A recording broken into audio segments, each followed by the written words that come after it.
ఈ రోజున చంద్రబాబు నాయుడు గారి నాయకత్వంలో నడుస్తున్న ఈ కూటమి ప్రభుత్వం మరొకసారి కక్ష సాధింపు చర్యల్ని తారాస్థాయికి తీసుకెళ్తుంది.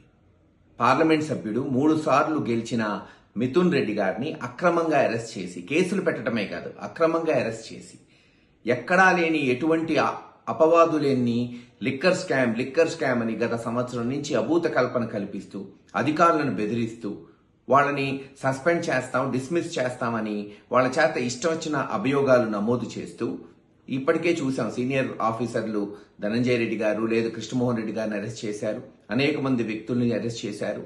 మరి గత 2-3 నెలల నుంచి చెప్పుకుంటూ వస్తూ మిథున్ రెడ్డి గారిని అరెస్ట్ చేయాలి, ఎట్టన్నా ఆయన కటకటాలు వెనక్కి పంపించాలి, తద్వారా వైఎస్ఆర్సీపీ క్యాడర్లో ఏమన్నా భయం సృష్టించాలి అనే ఒక ఆలోచనతో ఈ రోజున ఇటువంటి చర్యలు చేపట్టారు. దీన్ని తీవ్రంగా ఖండిస్తున్నాం.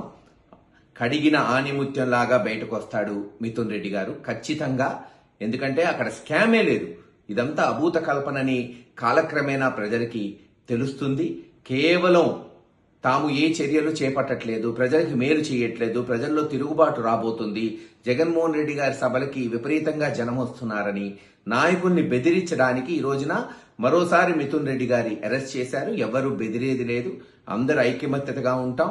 పెద్దిరెడ్డి గారి కుటుంబానికి అందరం కూడా అండగా ఉంటాం.